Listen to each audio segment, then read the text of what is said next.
Bytes. Call the show now at 966-JAZZ. That's 966-5299. Toll free 800-790-0415 or soundbites.org. Now, alongside Steve Ray and Dave Enright, here's Nick Francesco on member-supported Jazz 90.1. Good afternoon, Mr. and Mrs. American, all the chips in the PC. It is Saturday, the 20th day of December, Anno Domini 2025, and you, you lucky people, you're listening to Sound Bites. I'm Nick Francesco. I'm Dave Enright. And I'm Dennis Worster. And at 9 minutes after the hour, we are going to be bringing you news, views, things to choose, nothing to lose. Kick off your shoes, don't get the blues. For your edification and delectation, here comes the news. But before we get to the news, yes, folks. It's the Rumble edition. Matter of fact, I even had, I was over eating out last night for the usual fish fry. Yes. And a couple of the folks go, so it is official next Saturday, this Saturday is the Rumble show? I go, yes. He goes, well, I'll be listening. Yeah. And I heard a couple other folks say the same thing. Now, the first hour may not be that different, but the second hour. The second hour is going to be amazing. All right. First today. There we go. Oh. Good. Well done, sir. Yes, sir. That will do. A week of fermenting. Like Wow. I told you, last Saturday, I went back home and put it all together, wrapped it up, and it was sitting into the refrigerator until last night when I pulled it out and sat there and rolled them and put them in the 10x sugar, and voila, you have it. It's a lot of rum. Yeah, might be. Smooth. There's no open flames around here, right? Matter of fact, I even got harassed today. I had to do VE testing for ham radio over at RIT. Yeah. And the guys there go, and I didn't think I'd get busted. They go, wait a minute. Aren't you doing rum balls this Saturday as a show? Yeah. Where's ours? Uh-huh. Busted. Well, it's good to be popular. All right. Well, I can still talk. I'll read the news. And another thing. I love you guys. I just wanted you to know something. Apple and Google have both issued emergency patches after zero-day bugs were caught being actively exploited in what the two companies described as sophisticated real-world attacks. Over the past few days, both tech giants have rushed out updates to kill vulnerabilities that attackers were already abusing against an unspecified number of targets, once again forcing users already to patch first and ask questions later. Strong, I tell you. Strong, smooth. Apple pushed fresh security updates across much of its ecosystem, including iPhones, iPads, and Macs, fixing a pair of bugs in WebKit that it says may have been abused in an extremely sophisticated attack against specific targeted individuals. As usual, Cupertino was light on the technical details, offering little more than a warning, and that's putting it politely. Right, yeah. Offering little more than a warning that the exploits were real and already in circulation. Google, meanwhile, shipped a Chrome stable channel update addressing multiple security flaws, including at least one zero-day that was already being exploited before a fix was available. The high-risk bug was described as an out-of-bounds memory access vulnerability, with Google acknowledging it was aware of an exploit in the wild. Neither company has spilled many technical details, but Google credits the discovery to Apple's security engineering team and Google's threat analysis group, a unit better known for tracking mercenary spyware vendors and state-backed intrusion campaigns than for chasing everyday malware. That attribution strongly hints this spyware-grade exploitation is rather than an opportunistic flyby hacking. The flurry of fixes adds to a growing zero-day tally for both firms. With these updates, Apple has now patched 9 vulnerabilities exploited in the wild so far in 2025, while Google has been forced to tackle 8 Chrome zero days this year, a pace that suggests attackers continue to prize browsers and mobile platforms as some of the most lucrative and vulnerable real estate around. So our poll of the week at soundbites.org, that is Bytes with a Y, Francis would like us to remind you, is Apple, Google issue zero-day patches. Your choices are, I'm up to date. I'll update right now. I'll get to it. Relax. I don't use either browser. And going commando, baby.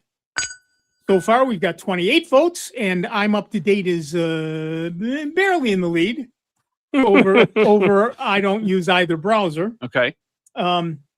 Well, and what you have to remember is that there are only 3 browsers, right? There's Safari, which uses WebKit. WebKit. Yep. There's Firefox, which uses their own Right. something, I forget what it's called, and Google, which uses Chromium, and everything else uses Chromium. So if you're using Brave or Vivaldi or any one of those, you're using a Chromium browser, which is essentially Chrome. Mhm. So update. And who knows if Right. Firefox has been hit and just doesn't talk about it yet. Right. Well, and the beautiful part is these are not updates that are going to hit your wallet. Right. Yeah, These- no, these- they're all free. Right. and- So do it. I don't know what you're waiting for. All right. And of course, if you want to vote in the poll, it's real easy to do. Just head on over to soundbytes.org. That's bytes with a Y. Wow. Better have another rumble. Bytes with a Y, Francis would like us to remind you. And of course, if you want to talk about that or dang near anything else, you can give us a call at 585-966-JAZZ. It's 966-5299. Toll free 800-790-0415. And Dennis and I have been talking about electric cars. We have. I learned as I came into the studio that we are both in the market, as it were. We're both in the market for cars, Yes. maybe electric. Yeah. Right. Right. Right. And so- I'm trying to justify the slightly larger upfront expense versus the much less fewer expenses over time with Yep. maintenance and other things, and also trying to understand how my general lifestyle would change, because I've been driving since I was 16, and Right. I've developed some habits that would be different if I chose to go with a different energy platform, so to speak. So I'm working through all of these things, and Nick has been listening politely, and he has his own thoughts, and he has his own needs, and his transportation lifestyle is a bit different than mine because he's blissfully retired. Blissfully retired. Thank you very much. Well, But And I've I'm been still listening- grinding it out at the jobby job. So I've not been listening politely. I've been listening avidly. yes, well, yes, That's more important. I've been listening avidly. but to we're what you we're have both to say. recognizing that we have more in common than not regarding this in terms of what we're looking at and what our needs are and what our price range is. And I've been in this market for roughly 3 to 4 weeks at this point, and I've done a little bit of putting my posterior in seats and seeing what makes sense and what doesn't, and getting a sense of is this really laid out well? And of course, I'm a usability nerd, so I look at when I sit in the seat and I don't lean forward, what can I still touch on the touch screen, and what can I reach and what can I not reach, and what can I do without looking, and what requires me to look away.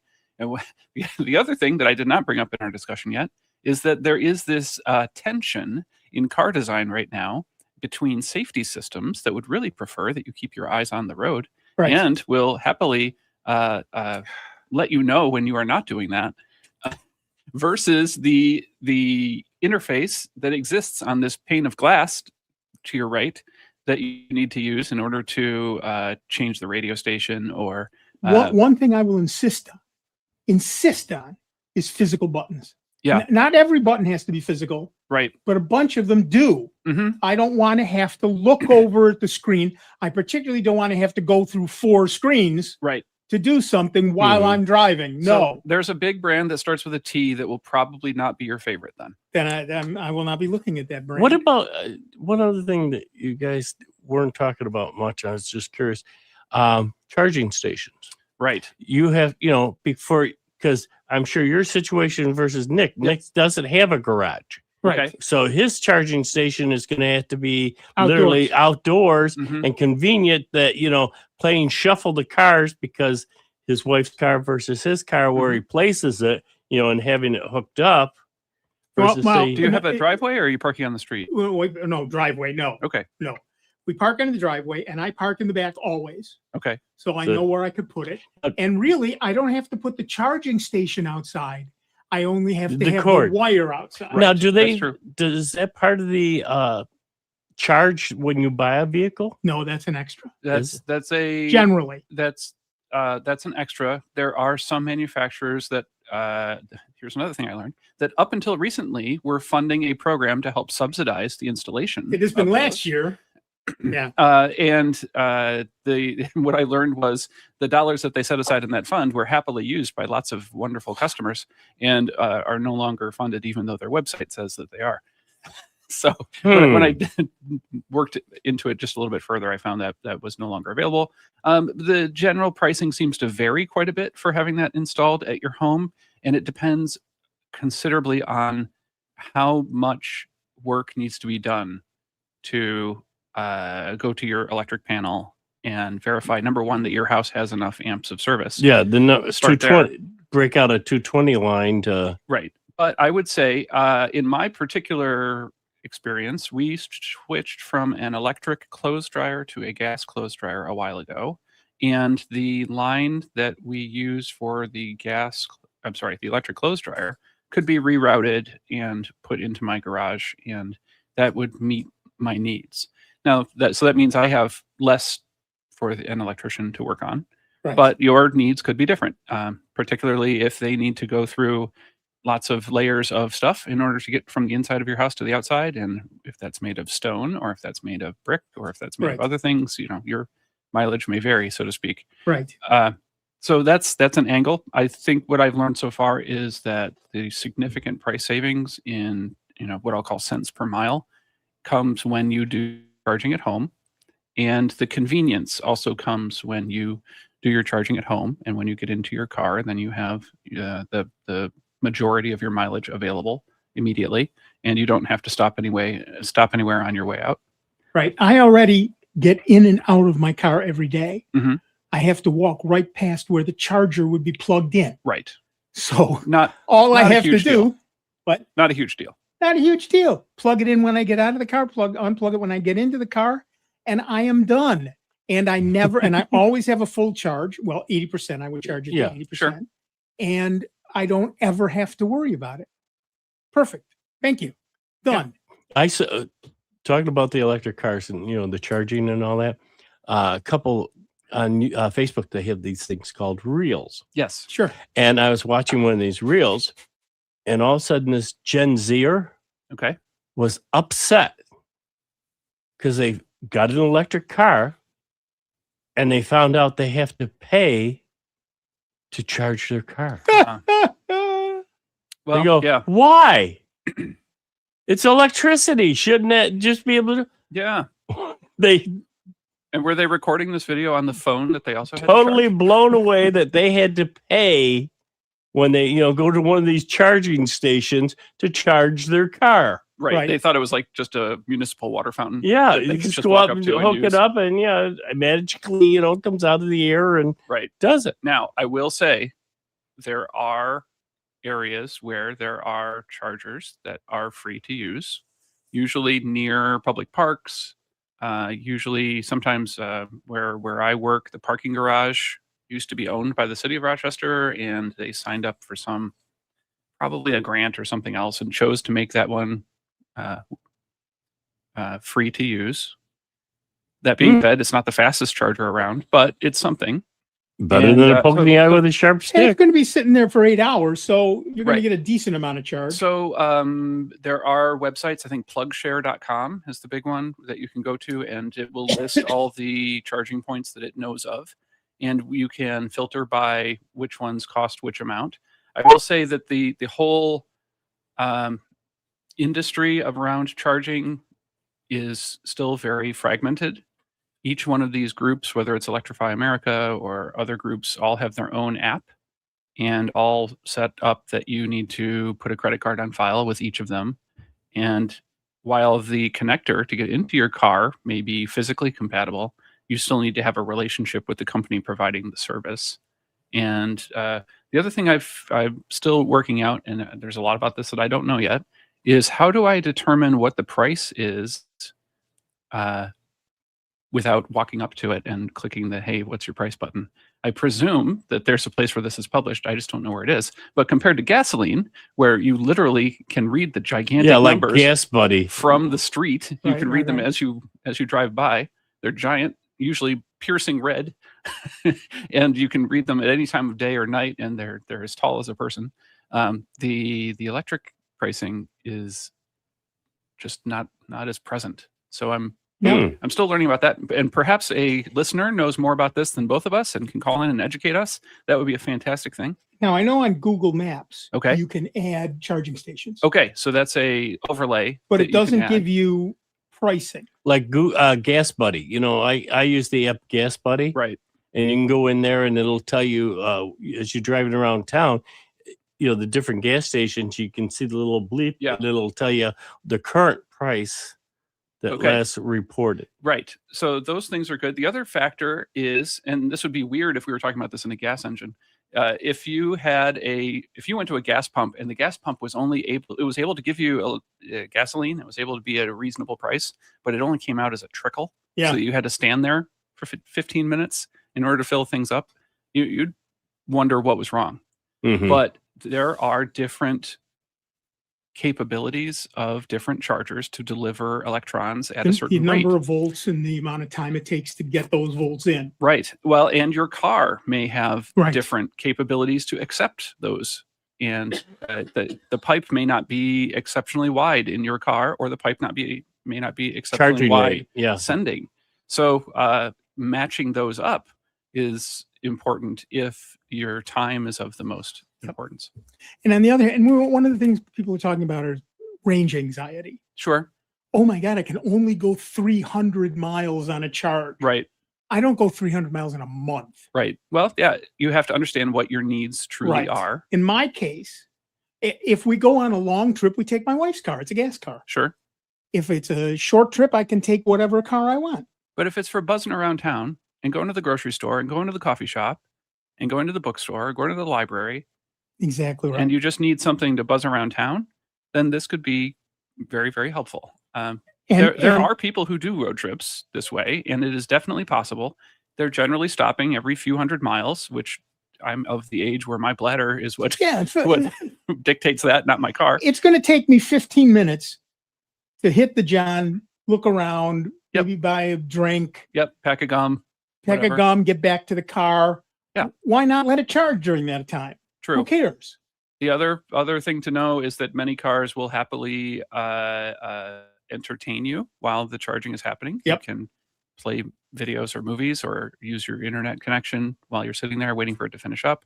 Yep. So I think the manufacturers have done a really good job of trying to soften the parts that used to be kind of a rough edge.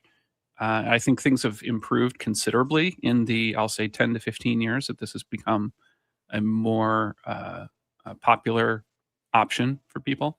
So I'm interested to see where things go, but I'm also interested in hearing from, again, from listeners that may have experience with this, or Pro or con? positive or negative, right? It's all interesting because I have no skin in the game at this time, but I'm interested in hearing what does reality look like for people who do that. Yeah, me either. I'm still making my decision. It could end up being a gas vehicle, an ICE vehicle, internal combustion engine. Yeah, that's right. Or an EV. So Right. ICE or EV are the choices. Or hybrid. Or hybrid. Somewhere in the middle. Or here's the other angle, a plug-in electric hybrid. Right. That you charge up. It has a smaller battery, which means, number one, it charges to a large percentage much, much more quickly. Right. And it might give you, say, 40 to 60 miles of range. Which is still more than I which is drive in the plenty average day. for all getting around town. And then if you decide, Nick, that you say, oh, my wife's car is in the shop or is unavailable or your daughter borrowed it or what have you, you still have the ability to run that on gasoline and get however many hundreds and thousands of miles away that you need to, and have the quick fill-ups that you're used to. That's still an option. Does mean that you have essentially two drivetrains in the car, and that would require maintenance, and there's more complexity involved there. But Right. all things to consider. Right. And you've still got an exhaust system, which True. is the one thing I've gone through in my car. Yes, my last two cars have been that has been the death knell. And one of the challenges where we live in Western New York is that the roads are salted in the winter, and that does If you're help us. lucky. That does help us, that the plows have salt and help clear the roads and keep them from getting icy. But it has the side effect of being really, really rough on metal surfaces like the cars are made out of. Yeah. Shockingly. Yeah. Exactly right. Exactly right. Yeah. So we'll see. It's going to be an interesting next month or two. I'm not going to do anything till after Christmas, but that's just a week. So Sure. come January, I'll be Out looking. out looking. Yep. So we've talked about some local dealers and the types of experiences I've had there, which have been overwhelmingly positive, and their knowledge base and their options and what types of products are out these days. So I'm interested to see where this goes for both of us, and we can certainly keep comparing notes. Yeah, with- let's with keep how the comparing notes. process goes. I'm actually kind of excited about it. I feel sad. I mean, I've had this car for 16 years. Yep. I love this car. It fits me. I fit it. It's been part of your life. It's been part of my life for 16 years. And we took it on many, many road trips and did all kinds of stuff with that car. But I think like Marie Kondo, we have to thank it for its service, exactly. and we have to let it move on, and then we can move on too. Exactly. We'll see.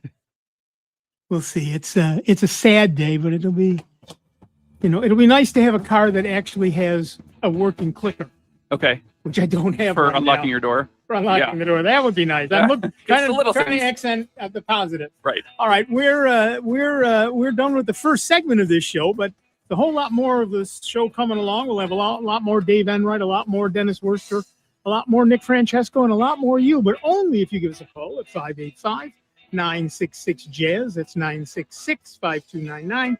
Toll free 800-790-0415. It is 30 minutes after the hour. It's Sound Bytes. It's member supported Jazz 90.1. Computer talk you can understand. More Sound Bites is next on member-supported Jazz 90.1.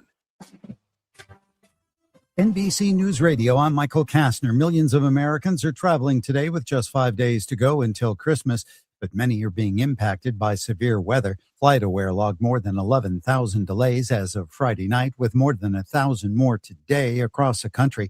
New York's LaGuardia and JFK, Chicago O'Hare, Dallas, Denver, and Atlanta were among the trouble spots. 30 seconds into flight. Now you can note the speed and altitude graphics there at the bottom of your Blue screen. Origin is making history with today's first ever launch of a wheelchair user on a suborbital flight. Aerospace engineer Michi Benthouse and her 5 crewmates lifted off from the company's West Texas launch site on Saturday at 8:15 a.m. local time. According to Space.com, Benthouse, who works for the European Space Agency, has used a wheelchair since suffering a mountain biking accident in 2018. Michael Kastner, NBC News Radio. Your tummy knows what it likes. What about your teeth? This is Sandra Low with the Lowdown on Science. What's on your plate might shape your smile. Ghazal Arabi and team at University of Hamburg-Eppendorf studied this. Over 6,000 participants logged their eating habits and received dental checkups. They measured gum depth, plaque, and bleeding. Which diet seemed to help your teeth? The dietary approaches to stop hypertension, or DASH, and Mediterranean diets. Both focus on veggies, fish, whole grains, and healthy fats, and less salt, red meat, and processed foods. DASH followers had fewer cases of severe gum disease, and Mediterranean dieters had about half as much plaque on average. So, next time you eat, think with your teeth. The Lowdown on Science is a production of LAist 89.3. Jazz 90.1 and Greece Baptist Church are pleased to again present free community jazz and big band concerts. These performances take place at Greece Baptist Church in their sanctuary, located at 1230 Long Pond Road. There's plenty of free parking available at the church, including close handicap access. Bring your family and friends and enjoy great free community jazz concerts. 'Tis the season to get in the holiday spirit. So if you're in the mood for Christmas music, get it now at jazz901.org and our free mobile app. Merry Christmas! Jazz 90.1, Jingle Jazz Radio. Brought to you by Rock Holiday Village. Hello, this is Ian Shaw. Coming up on the next Ronnie Scott's radio show, we're going to be beginning our now customary end of the year look back at the last 12 months. We've got some fantastic highlights for you to hear, so don't miss it.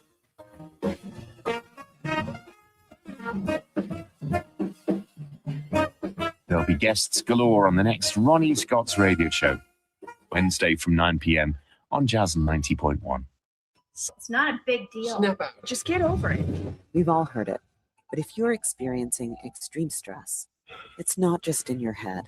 It can affect your entire body because toxic stress can hurt us physically without us even knowing it. If you've lost a job, worry about your next meal, or have trouble making it through the day, if you're feeling the effects of stress, we can help. Text stress to 211-211 to find a solution. Her words weren't written under peaceful shade, but under fear for her life. Everyone has inside a piece of good news. For 2 agonizing years, she worried about being caught by the Nazis. The good news is that you don't know how great you can be. Though her story ended early, her words live on. I don't think of all the misery, but of the beauty that still remains. With her positive outlook, Anne Frank continues to fill us with hope. Hope. Pass it on from passiton.com. A veteran's hope. Where are you hiding? I search for you in the seconds, the minutes of each and every day. Hear me as I call out to you. Welcome me home. Alone we stood, divided we fell. No longer. Now we choose to make the connection. Our new mission lies within. Visit maketheconnection.net to learn more. Here's the latest Jazz 90.1 weather forecast. Not as harsh here across Rochester, Western New York, and the Finger Lakes today. Still a bit breezy. We'll find a mostly cloudy sky and a high temperature close to 40. For your Saturday night, the breeze starts to turn a little gustier. It'll be mostly cloudy with showers of rain and wet snow changing to just a few flakes. Overnight lows will be into the middle 20s, and a few more flurries will fly on Sunday. It will be colder, high near freezing. I'm meteorologist Josh Nichols for Jazz 90.1. And currently right now we've got cloudy skies, 32 degrees out at the airport and 32 degrees here at member-supported Jazz 90.1.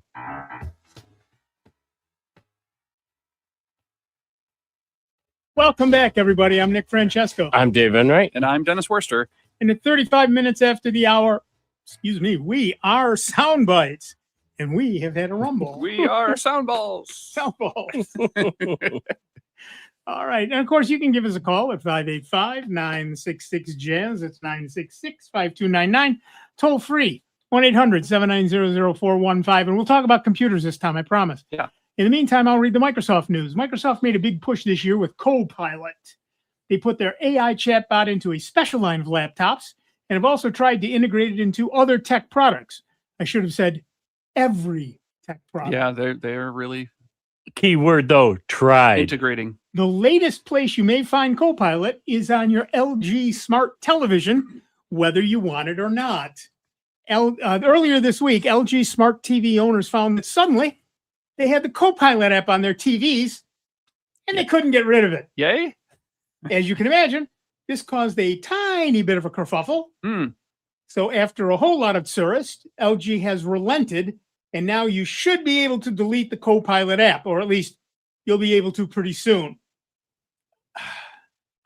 Here, we're shoving this down. Do you remember when Apple put a U2 album on everybody's iPod? Yeah. And the iPhone storm that happened because of that? Right. Well, yeah. Or when for a Apple number of took reasons. away a book, I forget what book, not Apple, Kindle, Amazon took a book away from people because they lost the electronic They lost the rights. publishing rights.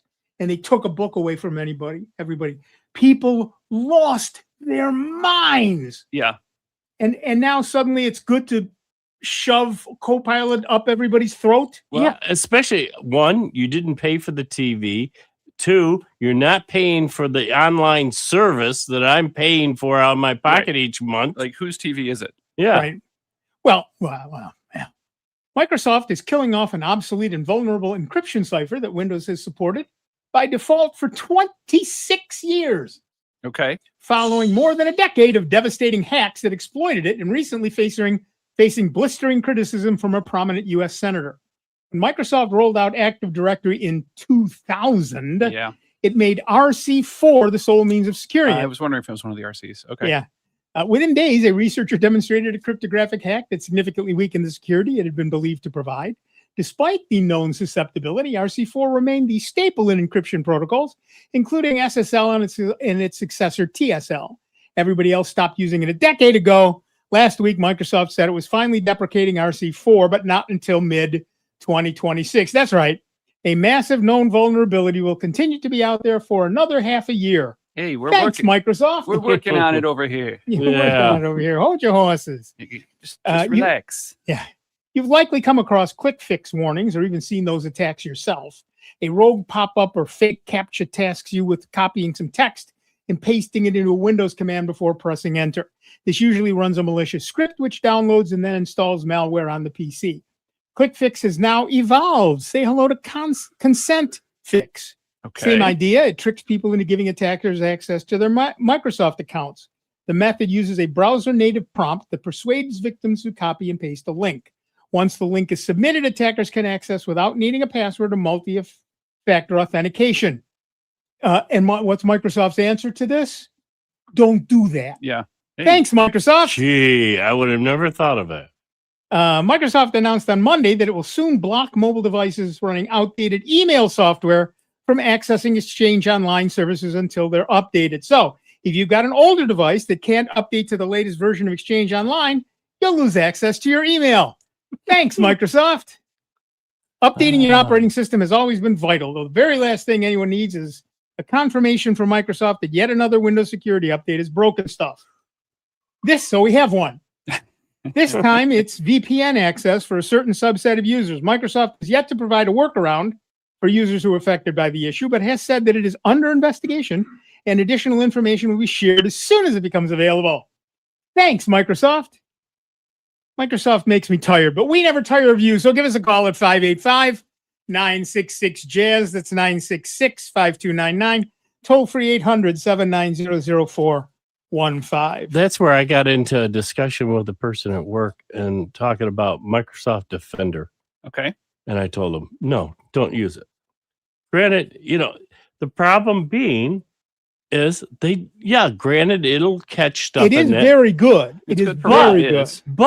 But the one problem is it's good when it's current. Right. The problem is they don't update it as much as the other programs that we recommend, the super anti-spyware and the malware Bytes, because with that program, heck, I can go just about every few days, and all of a sudden they're doing an update to one or the other of them to the database file that wants to put into it, say like super anti-spyware. Whereas Microsoft, it could be a month, and you could be infested with all this stuff, and you're wondering why you're getting this junk mail or this or that. Well, I got the Defender on there. It's supposed to be doing a good job. It will for maybe that one day. And it's almost like they're waiting for them to come out with it, and then boom, they throw stuff out there that get right around it, and like ho-hum didn't slow them down one bit. As always, Patch Tuesday is followed by Exploit Wednesday. Yeah, and that makes that's the way it works. I use ClamAV on my Linux boxes. Okay, and it checks every night. Okay, and every couple of days there's an update of some sort or another. It all happens in the background. I don't have to do anything. Thank you. And it all works. It's called Fresh Clam, and I just run it in the background. I use the super anti-spyware, the paid version there, and it's one of the best things I could do. It just keeps I'm constantly, like you say, at least 2-3 times a week. Yep. It sits there and says, "Oh, there's an update." I just click OK, and it goes ahead and grabs the file and puts it in there for me. Yep. We've talked about this so many times. Microsoft, when you are running a Microsoft operating system on your computer, you do not own that computer. Microsoft owns that computer. You just get to use it. Right. And so if Microsoft wants to do something like throw Copilot on, you don't have much to say about that. If they want to take something away from you, you don't have much to say about that. You're just the user. You're not even Microsoft's customer, because we've talked about that before. They're a publicly traded company. Their customers are their shareholders. You are the product. Your money is the product. I knew something was up when I started seeing ads pop up in the taskbar. Yep. That was about the point where I said, oh no, they've escaped out of the browser and now in my taskbar. It's everywhere. And then I said, when I first saw it, I said, oh, clearly there's some sort of infection here, or clearly they've signed up, the person I was working with had signed up for some weather bug app or some other app Right, that right. had dutifully warned them that, by the way, we're going to do this, but they said, oh, I don't really mind. And then the next thing you know, they've got ads in their desktop and in front of their wallpaper and on their taskbar. And that was when I said, oh, geez, Microsoft, okay, you've officially sold us all out. Congratulations, I guess. Well, they don't make enough money. They make money. They make money hand over fist. Right. They are rolling it. They are Scrooge McDuck rich. But it's like you said, it's But not. it's not enough. It's the nature of where we are in our capitalist system right The now. question that, it's about that growth, their shareholders consistent ask growth. is how much money did you make for me last quarter? Right. And how much more are you going to make for me this quarter? Right. Yeah. And there's only so hard you can squeeze. And there's only one place they can get that money. That's us. Right. And unfortunately, they're not the only company trying to do that. Well, exactly. We're getting squeezed from, in a dozen different ways every day. And Google is doing it. Apple is doing it. Everybody's doing it. So now now we, as consumers, as customers, I won't say consumers because that's what they would call us, as consumers and not customers. I would say as customers, we have to act defensively to figure out how are we going to do that? How are we going to live in a world where we don't have ads projected onto the back of our eyelids as we sleep? That's next. That's next. You get those Meta glasses thing. Right. That's next. All right, to the phones. Our first caller is Rick from Pittsford, New York. What's up, Rick? Hi, guys. Thanks for taking my call. I'm glad I got in early on this show. Couple of Linux questions. I'm windowless now. I've converted everything over to Linux Mint Cinnamon. Interesting. Congratulations. On a bunch of different computers. My questions are a couple of things. When I'm running updates, not always, but enough times, I'm getting this error message. It comes up and says, an error occurred, download performed, unsandboxed, a bunch of numbers and all that. And then when it comes back, it says your computer's up to date. Well, am I? Maybe. Okay, so here's the deal. What's probably happened is an error at the other end. And what they mean is there was a download error from their end, or you're out of room. Check how much disk space you have left. Okay. But something about that transfer didn't complete successfully. Something about the transfer didn't complete successfully. And error checking. And that other than that, you are up to date. Should I use like a local mirror instead of wherever I'm going to? Well, ish. What happened is, let's say that the program you're trying to update is LS, which is a built-in program. It's not going to update. I get that, but you're going to update LS. Or say GIMP. So GIMP. You're going to update GIMP. So it goes to download GIMP, and it can't.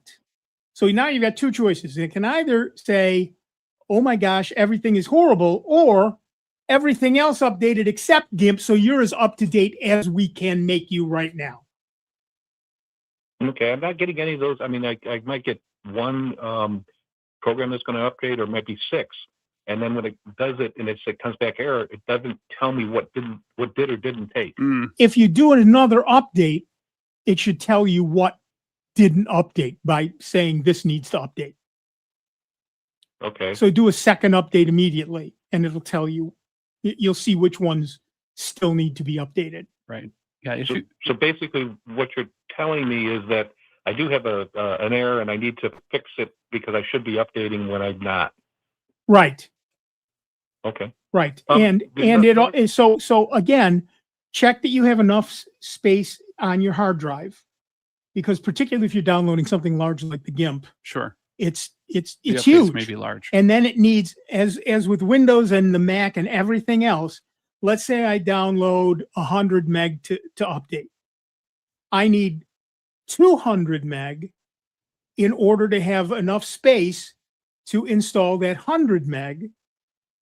Yeah, your computer needs a little room to maneuver. To do all the temp files and the decompression, shifting things around and decompressing and everything else. So however much you're downloading, you need a minimum of twice, and you're safer with 3 times as much space as is actually required. You know, when it says, for example, downloading 1 gig, well, you really want 2, if not 3, free on your drive. Sure, but we'll presume at the moment that you've got enough space and that the download, some portion of it is failing. My best, Nick is correct that in the GUI, the update tools will probably give you an error message. If you need more detail than that, I don't know how comfortable you are at the command line in Linux. Maybe you are, maybe you are not. But I can tell you that on the command line, it's more common to get details as error messages, and that maybe if there's a way that you can run, I don't know what Yum update, or how are they handling that? Yeah, I believe that's Red apt Hat. is what's used in Or Mint. apt update. And the other thing is there is a cache Sure. for downloads, and you can clear that cache by typing at a command line sudo, which is sudo, super user do, space apt space auto clean, all one word. Good to know. Okay. And that will clean out. That will do several things. First, it will remove old versions of the operating system that might still be sitting around. Right. It will also clear out the cache in case that has in some way been corrupted, and then try downloading again or updating again. Yeah, I like that. And you said you had another question? Yeah. So on a couple of the computers, they're older. They were once a Windows 7 and an old Windows 10 that couldn't be upgraded. Okay. I had Bluetooth, and I had to put an adapter in. Well, when I converted them, I didn't think about that, I guess, and I went to put the adapters in, and everything is Windows, and it's not reading the CD, so I can't get that. How can I get Bluetooth on these older computers? And it doesn't have Bluetooth built into it. No, I had to use a little adapter. Right, some like USB. Right. Yeah. You're right. There are a lot of products out there that are Windows only products because it is much cheaper to use the Microsoft driver than write your own. So what you need is to go to, there's got to be a list somewhere of hardware, what we call a hardware compatibility list with Linux Mint, to determine which pieces of hardware, which little USB dongles that you plug in are compatible with either the built-in Bluetooth drivers that Linux Mint has, or with a third-party driver. Yeah. So Linux Mint actually has a page for Bluetooth adapters for Mint. It says here 21, but I don't think that matters. Okay, and we can take the link to that and put it on the Soundbytes webpage so that Rick can find that. Yep. And then Rick, you can do a little bit of detective work and determine which model of Bluetooth adapter you have and see if it's on the list. And if it is, great. And if it's not, then that list may give you some ideas about what to replace it with. All right. Well, great. And thank you very much, and happy rumballing. Thank you so much. Oh, it's quite happy. Thank you so much. All right. Yes, we'll get that on Soundbytes page, and then Rick can check it out. Yeah. Okay. But that's always something to factor in, is when I switch operating systems, what level of support for my existing peripherals will there be? And it's something that I've had to deal with 10 years ago when I was taking old laptops and trying to put Linux on them, and they happen to be Apple equipment. It turned out that sometimes some of the things that are built into Apple laptops, like Bluetooth or like Wi-Fi, didn't always have drivers, and that was a challenge. And now things have gotten much, much better since then, but keeping track of those things so that they don't become unfortunate surprises is really important. It's a challenge at times, yeah. All right. Well, I did that wrong. Okay, so I'll do that later. I know you'll fix it. I'll fix it. It'll be good. Fix it at the next break. Yes. So yeah. And you guys are right. The thing is that not particularly with older hardware. Yeah. And particularly with inexpensive hardware. Right. The companies put a lot of the lifting on Microsoft. Yeah. And for example, there were Bluetooth drivers, there were Wi-Fi drivers, there were CD-ROM drivers that were all built into the Windows kernel that companies said, we'll just use those and we will not bother to do anything else. Right. Well, and that's good for the customer too, because when they get that box home and break it open and take the thing out and look at it and plug it in, Windows detects it automatically, says, oh, look, here's this thing that I know about. I know how to talk to this. And it just works. So the customer's happy. The manufacturer's happy because they didn't have to write any drivers.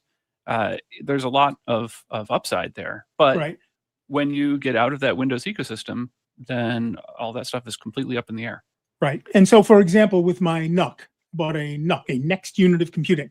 Okay. And it was wonderful, except it had no Wi-Fi. So I did about 15 minutes of research. So for listeners who might not be familiar with the NUC as a concept, so it's a form factor that's like smaller than a shoebox. It's essentially the size of a Mac Mini. Okay. And it's in my case an Intel, like a large i5 paperback book. It's a large paperback book, an oversized hockey puck. Yeah. Sort of thing. And it's an i5 with 8 gig of RAM and a terabyte hard drive, and it's a beautiful little box. So it's a modest computer, but its primary advantage is it's very low power and it does not take up a lot of space. And I'm just using it to serve my Plex stuff. Sure. And so it just sits in the corner and I never have to think about it. But the place I've got it, I don't have a cable for it, so I had to plug in a Wi-Fi connector. Adapter, yeah. And it did not have Wi-Fi. So about 15 minutes of research, I said I need a Wi-Fi adapter that plugs in USB and is compatible with Linux. It popped up a half a dozen. We've got those, yeah. The one I bought was like $10. Yeah. Plugged it in. Windows went, oh, I said, hey, look what you've got now. Here it is. Yes. Boom, up, done. I see you've plugged in one of these. Yeah, exactly. So it's doable. You just have to do a little research beforehand and not just look for an inexpensive USB dongle, but an inexpensive USB dongle that works with Linux. Right. So it's an extra search term, basically, is all that is. But it's certainly doable.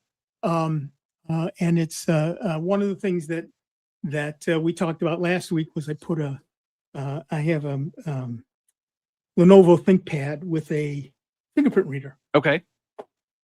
And it annoyed me that it didn't work.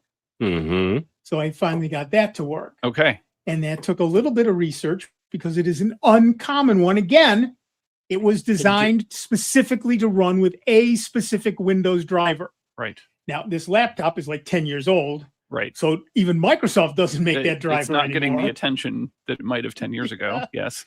But because it's Linux, somebody out there had the same itch and scratched it. Right. And there's a driver. And so I downloaded the driver and installed it, and it works perfectly now. And they're willing to share their solution with others. And so am I. If you'll take a look at the Soundbytes website, okay, you will see that under some important links, there it is now one called Why and Why Not Linux. Okay. And on that one, oh no, that's the wrong one. Excuse me, I beg your pardon. Rolling I lied to you right to your faces. I lied to you. Where is it? Well, you didn't intend to. I didn't intend to, but I apparently did. David, where you call from? Did I not put it there? Oh, this is great radio. This is great radio. I have to tell you that right now. All right. So yeah, I didn't put it up yet. All right. But he will. I'm sure he will. It's it. Oh, you can do it. Okay. Here it is. Wait, hold on. He reaches across the keyboard, tapping keys carefully. Yeah. Squinting down with an excited view. I can't type. He learns quickly and sees from the screen that if you go to asknick.com/Linux. Hey, I know that guy. It's a great program and works great. Yeah, asknick.com/Linux. Okay. You'll see all kinds of stuff. Yeah. What can I learn there? Why and why not Linux? Okay. Linux commands and their Windows equivalents. Yes. So it's a and you can export your table. So of a Linux command, the comparable Windows command, and what that command does. Okay, so for our listeners, give me a taste. What are the top 2 reasons why I should not go to Linux? Oh, you should not go to Linux. What you don't get with Linux. Yes. You do not get forced telemetry. Okay. You do not get data collection you can't disable. Okay. You don't get ads in your start menu or anywhere else. You know, these weren't the downsides I was expecting. You don't get a forced Microsoft account. Sure. You don't get forced AI assistance. Right. You Copilot, don't get planned obsolescence. Yeah. You don't get software released without quality assurance testing, making you the beta tester. These were not positioned in the way I was expecting. And you don't get exactly the same, but you do get exactly the same. Oh, you don't get exactly the same software you're using on Windows. True. You get very comparable software, but not exactly the same. I think my favorite part about helping people get to Linux, especially those with older hardware where they may not have the means to get into something newer, Yes. is that you will continue to get the security that's important to you, even on hardware that is older. Yep. And I think that's just a tremendously large value. All right. We are done with the first hour. That's it. I want to thank Rick for calling in. You, of course, can give us a call. All you have to do is dial 585-966-JAZZ. That's 966-5299. Toll free 800-790-0415. While you do that, we're going to take a little bio break.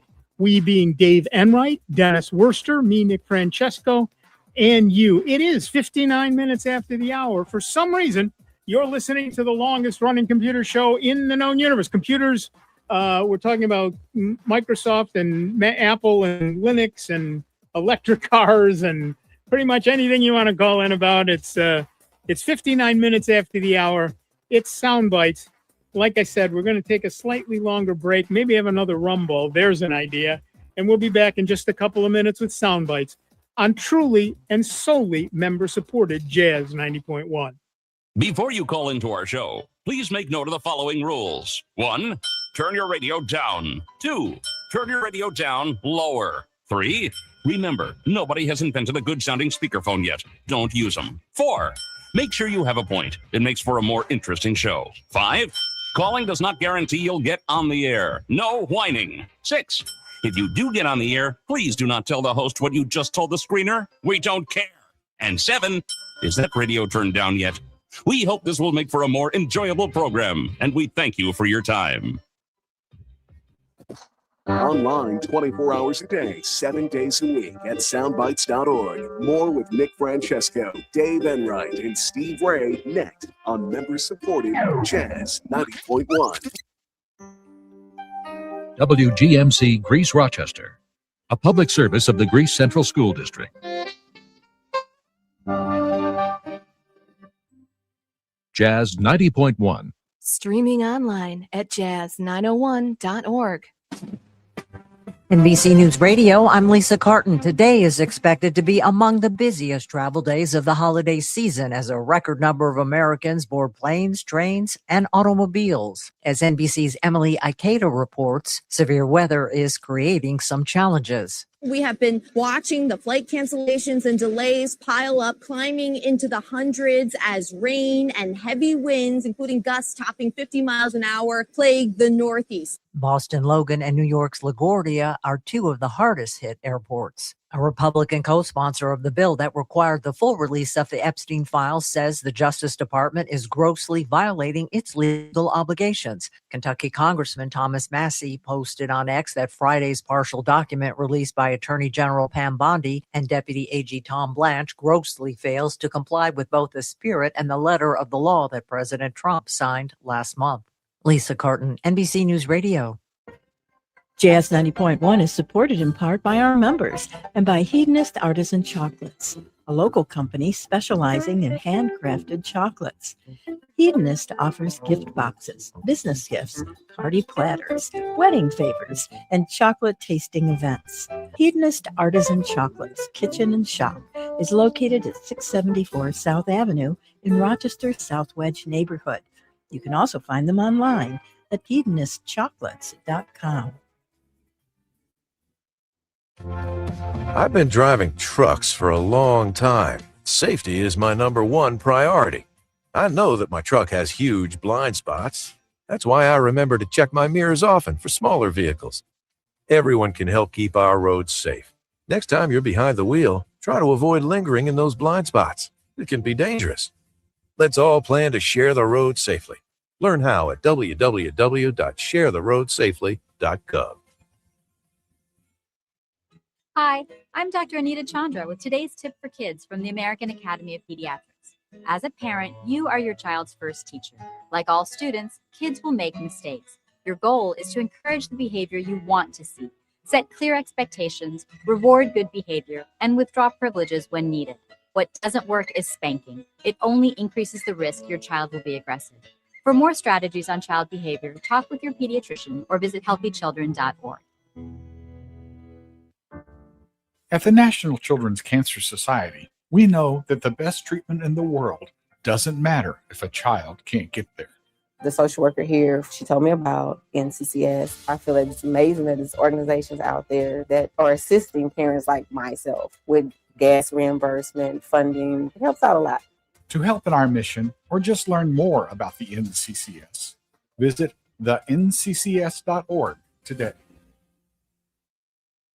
You can enjoy great music like this every week on Big Band Friday. Sound Bytes continues next on member-supported Jazz 90.1. Welcome back to America's longest-running computer show, Sound Bytes, on member-supported Jazz 90.1. Get online now. Call 966-JAZZ. That's 966-5299. Toll free 800-790-0415. Or submit your question by email at soundbytes.org. Once again, here's Nick Francesco, Dave Enright, and Steve Ray on member-supported Jazz 90.1. And welcome back to the second hour of the Rumball Show here at Jazz 90.1. I'm Dave Enright. And I'm Dennis Worster. And Nick will be back in just a couple of moments to rejoin us. But before that, I had a caller, call in David. Yeah. And he had a question. I've talked about it for a while, and I know a few of our other listeners have latched onto it too. It's, because it's the end of the year, you're probably looking at closing up your books on your, say, your banking software, right. Whether it's QuickBooks, Quicken, or whatever. And he was wondering about the program that we recommended, because I got tired of Quicken or QuickBooks, that all of a sudden now, that, like we've said before, a lot of the services are going web-based. Yeah. And you're just renting the product. Right. And they want a yearly fee to do the updates, and you've got to stay current, or otherwise, literally, they shut the software off. After your expiration date passes, they shut the software down, and you can't do anything more. So I came up with an alternative, because I also wanted to work with Linux, and that was MoneyDance. MoneyDance is a great program. You'd swear it looks just like Quicken. It works just like Quicken. Matter of fact, you can take the existing file that you have for your banking programs and import it into MoneyDance. And it will copy in all your reminders and your balances and everything else. It's easy to set up. The other big thing is the support system. MoneyDance is a international program in that, it runs on multi-platforms, and it's worldwide. And if you have a question, you can, post it up there, which I did on a couple of them, and bam, they get back to you within a day or two. There is a nominal fee, but it's good for the life of that series. So say it's a one-time purchase. Yeah, it's a one-time purchase for that series. So say I'm on, I forget the number, but say I'm on version 4.7. All right. Any of the other, say 4.71 or 4.72, all that for up until it switches over to 4.8 is covered in my original subscription. Now, if all of a sudden they come out with 4.8, and it's like, things like they added this, and this, and I look at the review and right, I really don't need that. That's fine. I can stay with the 4.7, and it still works fine. It doesn't all of a sudden lock up and say you can't use it anymore, like Quicken. And it's like, no, I didn't need that, and I won't go back. I mean, it's been a great, rock solid program. It does great backups.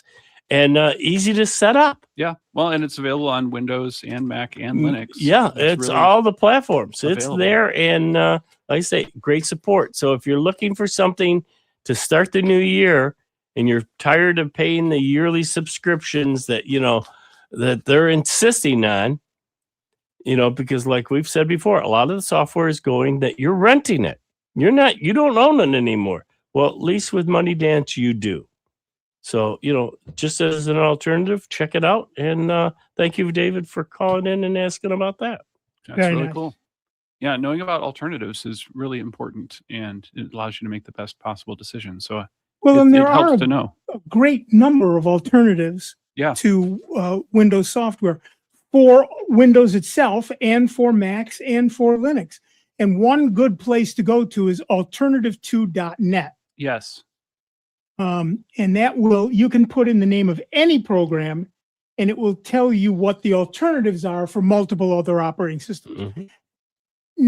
They're not all going to work identically. Yeah. And there may be some that are like, well, this is sort of like it. Yeah. As you go down the list, you'll find they get a little further and further away from Well, the developers, exact. they're not going to always build the exact identical product. Yeah, they can't. They're going to put Copyright. their own tweak on it and figure out what's important to their customers or to themselves, and then publish that. And that means that if you have that list from alternative2.net, that you can help see and pick something from the list that most closely matches what you need, so that you're not adjusting to match the software. The software is leaning closer towards what you have in mind, and then helping you in that way. Right. And you're right, because in a lot of cases, people will say, I wish this software did this. Right. Or I like this software, but it doesn't work quite the way I work. Yeah. Well, take a look at some, particularly if, in alternative2.net, a lot of the programs you'll find are free. Mm-hmm. And it hurts nothing and nobody to download it for free, And try and see what you think. Right.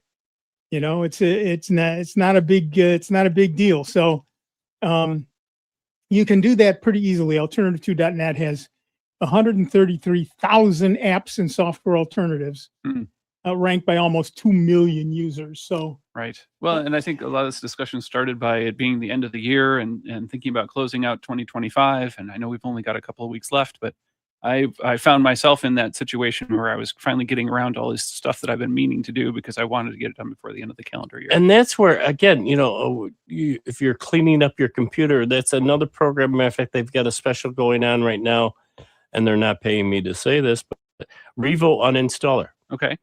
I have gone to, instead of buying, one version for my one computer, because I got multiple computers in the house, I wound up getting the portable version. Okay. Right. And it's what happens great. there? All you do is download it, put it on a flash drive. Flash drive. Okay. So I can take this flash drive now and put it on each of the computers and, start it up and go through and clean out some of these programs. Like you were saying, if you put a program in, you don't want to use Windows Uninstaller. It does a junk job, being polite, to get rid of it. It still leaves all that junk there, complicating the registry, making it longer, more complicated, and slowing down your machine. Revo Installer will go in there and clean out the directories. It goes into the registry safely and cleans all that crux out, making your machine run safer and a little more reliable than what Windows would have done with it. Also, we don't talk about this often, but the registry, when you delete something from the registry, all it does is put a little marker in it that says this is no longer being used. Yeah, it turns one bit off. And what that means is all of the stuff that was put into that registry is still there, which means that over time, your registry grows and grows and grows. I have seen 2 gigabyte registries. Wow. And what's the very first thing Windows does when it's loading? It loads the registry. Yep. And then it goes through that registry to see what's still active and what it should do next. Well, people are saying, oh, my Windows is so much slower to load. This is why.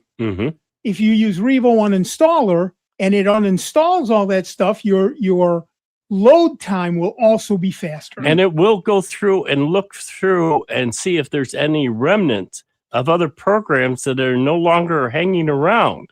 It's got a whole laundry list of stuff that'll go out there and clean it. You'd be surprised, just to make, keep your machine running safer. And it's relatively inexpensive. And like I said, for me, I like having the portable version. I just put it on a flash drive and move it from one computer to the other and keep the programs that I'm no longer using cleaned up and running right. And be conservative.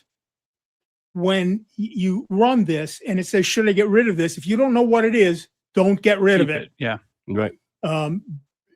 Don't. Oh, one of the other things about this paid version that I like too is quite often, when you go into Windows and say uninstall this, you can select the one program and it's got to uninstall it.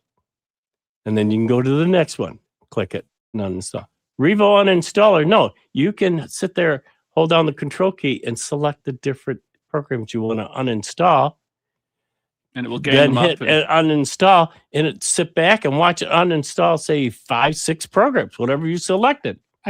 Linux does that as well. If I uninstall a program, it'll come back and say, oh, you don't need these 48 other programs now. Do you want to get rid of them too? right. Yes, I do. 'Cause Yes. the big one was dependent upon those other little ones. Right. And nothing else that you have is Right. dependent upon those. And same thing when you load something. If it needs those things, it will load them. Yeah, it'll go find them. And Right. Yeah, no, I mean, for me and my ham radio stuff, the programs that I use for ham radio, they're updating because there's, say, 9 or 10 different programs, and they're updating those yearly, at least 5 to 6 times a year, if not a couple of them are even more than that. So to keep the older versions out and the new ones in, like I say, I'd probably have a registry that's over 2, like you said, 2 gigabytes, no problem. But Revo uninstaller does a great job of just keeping them running clean and worry-free. And if you had them under Linux, it would only change or replace that one program. And it wouldn't touch anything else. That's the thing I really like about Linux, and Mac does the same thing. You have, for the most part, you have configuration files. What Windows does is put all your configuration information in the registry, which is stupid.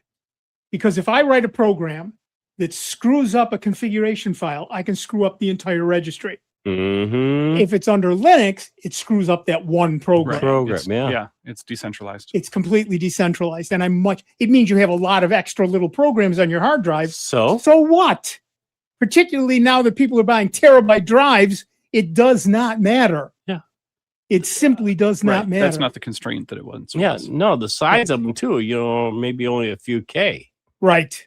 It's minuscule.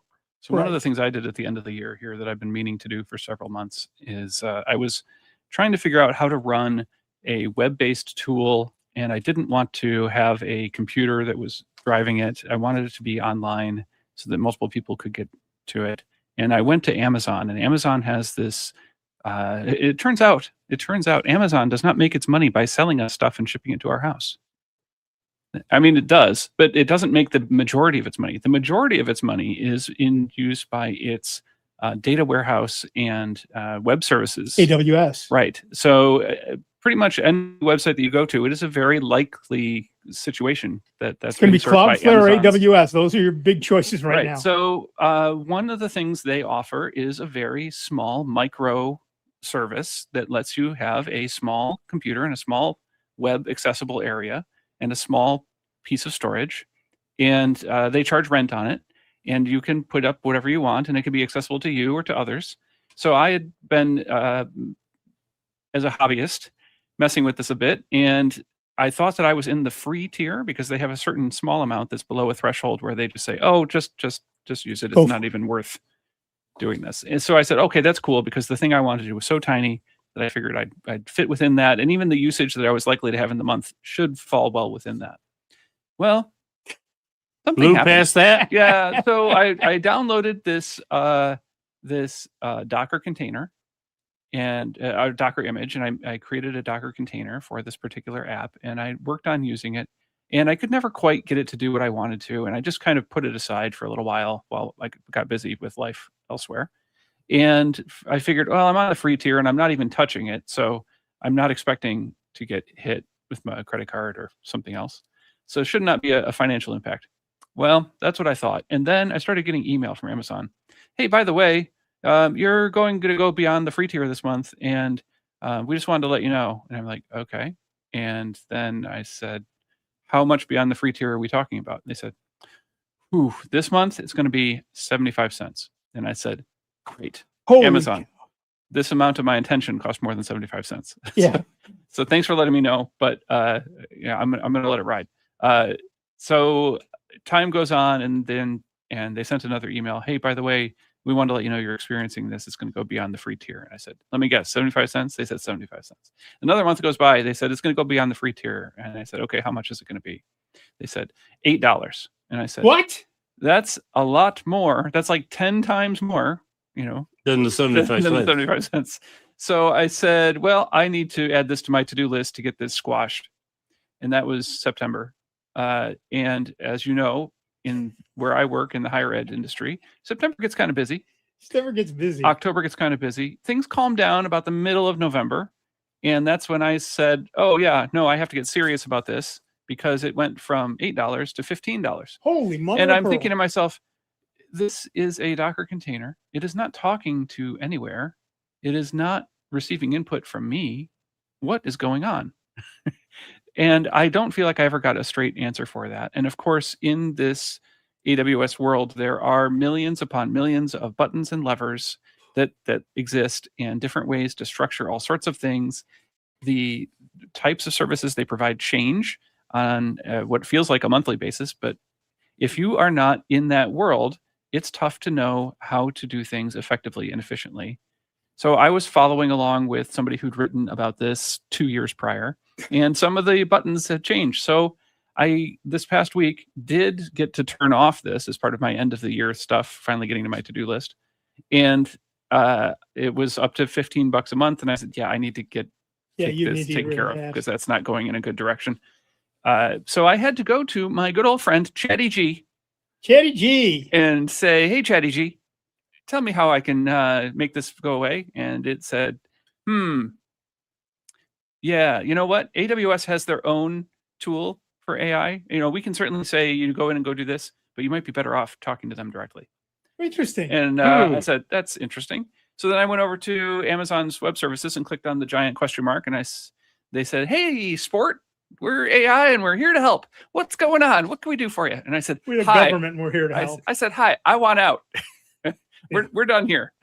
So, and they said, okay, well, you'll need to make sure you turn off all these dependencies. Then you'll need to close out this. Then you'll need to close this thing out and you shut this down. And then you should be all set. And I said, great. How much of this can you do for me? They said, none of it. Right. And I said, great. Okay, can you give me that list and, break it down in every step. Tell me what I should be looking for, where I should click, what I should be waiting for. And to its credit, in about 20 minutes or so of asking, doing, reporting back, asking, doing. The nice thing was the AI that was built in was able to check some of the background processes on my account and say, oh, yes, no, I see that you shut that down successfully. Great job. Great job. Thank you. I'm 4. Yeah. Can I have a juice box? Yes, this is great. I got to get this done before nap time. Now, the nice thing about being an older guy is nap time doesn't sound so bad. The truth. Nothing like a great nap. So we were able to get this accomplished. We were able to get everything shut down. I'm now not being hit for $15 a month. And while the project overall was not a success, I was able to learn several things about how complex that can be, but also how helpful some of the AI tools can be, because otherwise it would be a complete mess. And I'm thankful that was around to provide me specific assistance. And that is nice. Up to date. I have to say, I've been on Bluehost for about, 80 years. And they're not cheap. Sure. But they are very helpful. And, well, they're not cheap because I'm on the unlimited plan. I kind of have to be because I've got 20, 30 years of sound bites stuff up there. But they've been also very helpful. And I almost always get a human.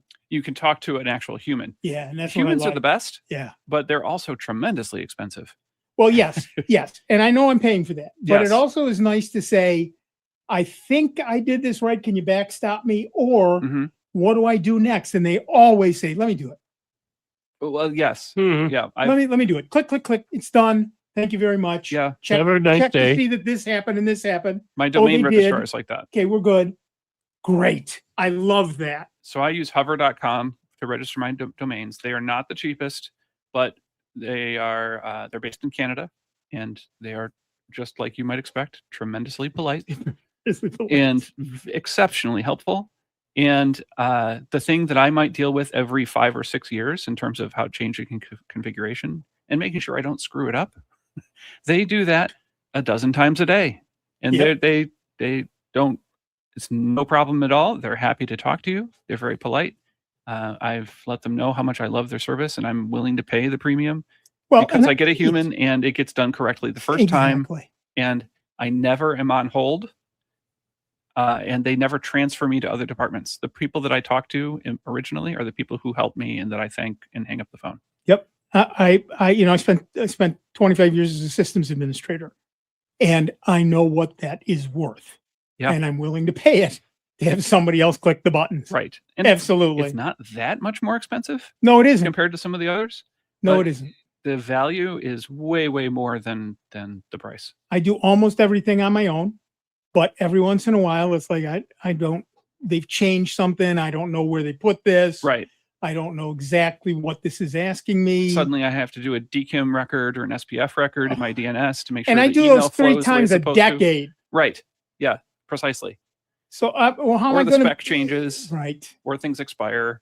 Right. So yeah, I called them up and every single time I just did this with a DKIM record, and they said, "Oh, well, we can do that. Do you want us to do that?" Yes, please. That'd be great.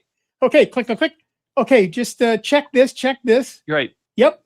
Yep. Okay, we're good. Thank you. Bye-bye. Right. Have a nice day. The website I use to check on all of these things and to help guide me into what needs to happen next is mxtoolbox.com, where you can put in your domain name and it will go and inspect all of the things associated with your domain name to make sure that they are matching the specification for how things ought to appear, and make sure you didn't put an extra quote character or an extra space or an extra equal sign where you shouldn't. Make sure everything is valid. And when I run into situations with customers and they don't have those things set up quite right, it lets me know precisely what I need to do to change it. And more often than not, that's folks with Google powered workspaces who want to make sure that their email, particularly if they're doing mailing lists, they want to make sure that those things are correct, because a lot of recipient places will prevent you from delivering mail to them if you don't have those records set up correctly. Yep. Yeah, exactly. Well, and that's what I use it for. I do the SNCC mailing list, and setting it up was, I moved from one service to another, and setting up the second service was, I had to remove all the things from the first service, right, and add the second service. And I thought, you know what? I'm just going to call. And I told them what I wanted to do. They said, "Oh, this, you want us to do it? Sure." That sounds great. Sure. I think we'll both be happier that way. Exactly right. You're off the phone faster. I get it done right. Perfect. So yeah, I love that. I love that about that.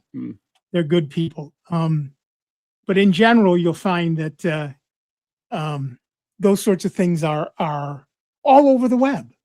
I mean, there's just a lot of places you can run a website. Yeah. There are a lot of places that you can, add your own databases and run your own hardware, software, and all that stuff. But getting a good company that helps you, right, stays out of your way when you don't need them and gets in your way when you do need them, right, that's the people you want. That's the value add. That's the value add right there. So yeah, I think you're being attacked by your microphone. My microphone It seems like it has a mind of its own. It can't quite. You need out a new one like this one. Yeah, I do. Oh, you got some fancy stuff over there. Yeah, well, he finally got one because, I mean, I could sit there and put it in position, right, and all of a sudden I'm down here talking. Oh no, because it would fall down. Yeah, oh yeah, and set it up because I This like one it was up just out of the way so I can see what's going on. Right. I got to watch what's going on the board, so it's easier to have it up there, but it never would stay. Right. They were so old. Yeah. That one needs to be retired too. Hey, Well, no, this one they was don't just, last and I push it up and down all the time. So yeah. it Well, loosens up and I get you're that. not the only one that uses it, Yeah, and so whatever. Yeah, I don't have a problem with that. I just tightened it up. It's fine now, ish. Well, more than it was. Right. Before when we were talking digressing a little bit here. Us? About the different changes that have happened so far. And, listening to you guys talk about, this connector and that connector. And I'm sitting back and thinking, 30 years ago, when we were starting out this show and that, and you just had that box. Right. And the only thing you hooked up to it was a keyboard. Mm-hmm. And all the changes that we have seen in the decades that we've been doing this show. And, we're coming up on a break, though, but I want to get into some of those changes that, going from, say, like the drives, RLL and FMFs and, the SCSIs to the current stuff now. It's mind-blowing. Yeah. No, it's true. And how much easier it's gotten. And in the 30 years, this honker of a machine that sat on our desktop, now you can put in a darn watch and it's more powerful. I would say that the technology has gotten way better. The socialization around the technology has gotten way, way more complex. Way more complex. Absolutely right. All right, listen, we're going to take a quick break, but we'll be back in just a couple of minutes with Dave Enright, Dennis Worster, me, Nick Francesco, and you. I want to stop for a minute and thank Steve Ray for not coming in. For starting the StreamYard stream so we could get online before all this happened. We'll be back in just a couple of minutes with a whole lot more sound bites on member-supported Jazz 90.1. It's America's longest-running computer show. Back to more sound bites with Nick, Dave, and Steve. Next on member-supported Jazz 90.1.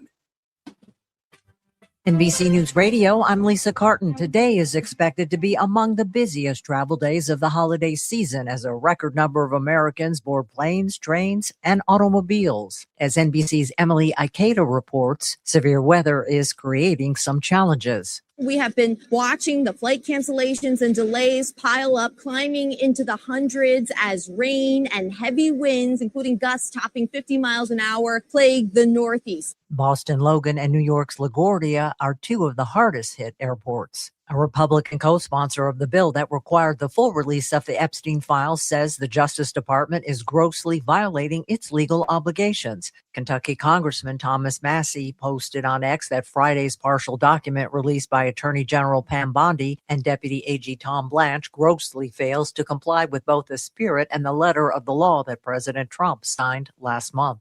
Lisa Carton, NBC News Radio. Jazz 90.1 is supported in part by our members and by Rochester Woman Online. Rochester Woman Online celebrates the personal and professional achievement of women from the greater Rochester area. To learn more, you may go to rochesterwomanonline.com, Facebook, and Instagram.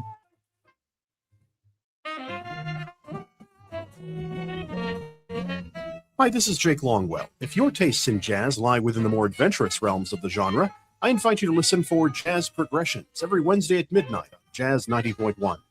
Tune in each week as I present some of the very best in free improvisation, jazz rock fusion, acid jazz, and beyond. That's Jazz Progressions, Wednesdays at midnight on member-supported Jazz 90.1. I'm Tiffany Hunt. And I'm Marlon Wayne. African Americans are 3 times more likely to be diagnosed with pancreatic cancer than any other racial or ethnic group. Access to cutting-edge treatment can help make long-term survival possible. That's why Stand Up to Cancer and the Lust Garden Foundation have teamed up to bring over 30 pancreatic cancer clinical trials to those who need them. For more information about the latest pancreatic cancer research and clinical trials near you, visit pancreaticcancercollective.org. If you're like me, 60 and retired, making ends meet, especially here at the supermarket and drugstore, is tough. I'm so blessed to have found benefitscheckup.org. It's a free and confidential website from the National Council on Aging that connected me to $1,200 a year in programs that help pay for food, medicine, utilities, and more. Maybe it can help you. benefitscheckup.org. And now, a check of your Jazz 90.1 weather forecast. Not as harsh here across Rochester, Western New York, and the Finger Lakes today. Still a bit breezy. We'll find a mostly cloudy sky and a high temperature close to 40. For your Saturday night, the breeze starts to turn a little gustier. It'll be mostly cloudy with showers of rain and wet snow changing to just a few flakes. Overnight lows will be into the middle 20s, and a few more flurries will fly on Sunday. It will be colder, the high near freezing. I'm meteorologist Josh Nichols for Jazz 90.1. And currently right now we do have cloudy skies, 33 degrees out at the airport and 33 degrees here at member-supported Jazz 90.1. Didn't expect it to be that loud. What? Welcome back, everybody. I'm Nick Francesco. It's Whisper Quiet. And I'm Dennis Worster. And I want to just continue. just shocked. What I was talking. At 34 minutes after the hour, we are Sound Bites. Yeah, just to continue on what we were talking about, though, just give people a perspective. You know, like I was saying, you had that big honker of a box, you know, it had dual floppy drives and all that. Oh, yeah. And what we've gone through that we have seen in just our lifetime, as far as, you know, we had CD-ROM drives and the different capacities on the back of the board, you know, the back of the motherboard. You'd sit there and the ports have changed so much. We used to have a SCSI connector. You also had to have a printer connector. Right. It didn't have network connection. Nope. You had serial ports. You had different style mouse and keyboard connectors. Yeah, those were serial mouse. Yeah. Right? I mean, before USB. It was purple for the keyboard and green for the mouse, but they were the same plug. PS2 connector. Yeah, and you know, and then they've the SCSIs, how you had to do with SCSI magic. I was a Mac user in the 90s. I know all about SCSI. And if you didn't have the Terminator. Terminator on just tight enough, there was a lot of voodoo involved in SCSI in the 90s. And but it was not always predictable. and of course, Apple tried to change the way it was pronounced. Oh, They yeah. tried to make it sexy. They want to not call it SCSI. sexy. Right. Yes. Right. And then just networking. I can remember setting up a couple different law offices before they had, you know, literally a junction box where you could tie everything to. No, we were running cable from one to the other to the other. Token ring.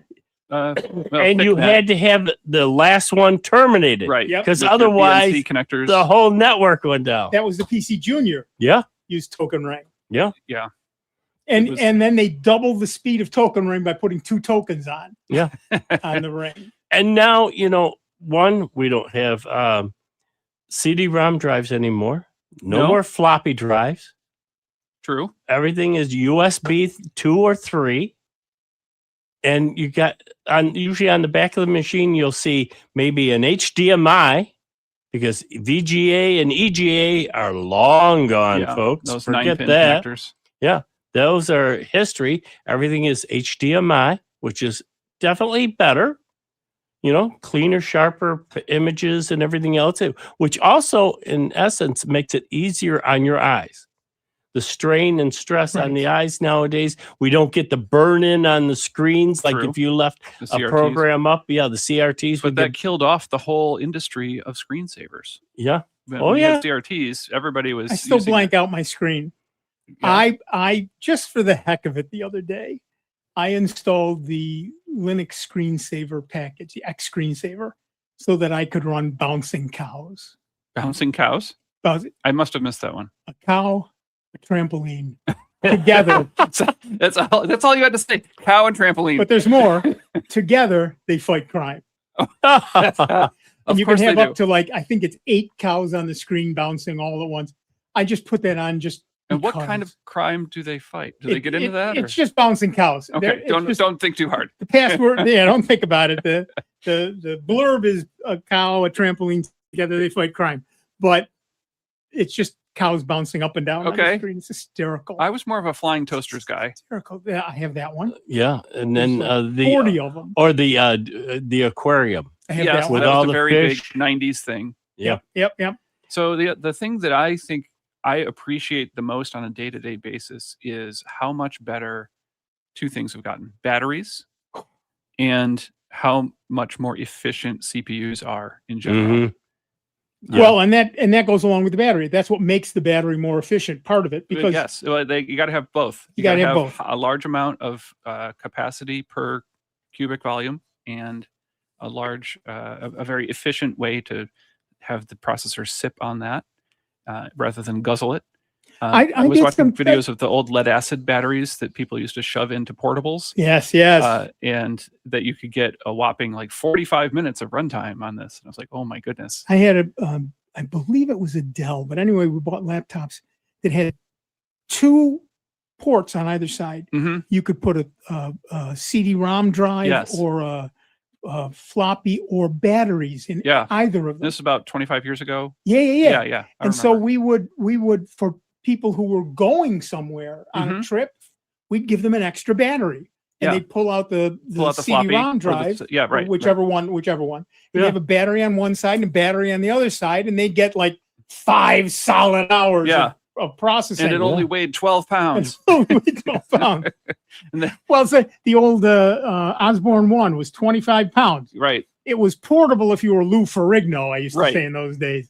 But it was like a lunchbox, but much, much bigger. With CRT in it. That's another point. Again, going back to this honker box to a Raspberry Pi 5. Well, which has more power than any of the things we were talking about. Yeah. Right. And what it can do, and you can hook up external hard drives to it. I mean, you're talking about terabyte hard drives. Yes.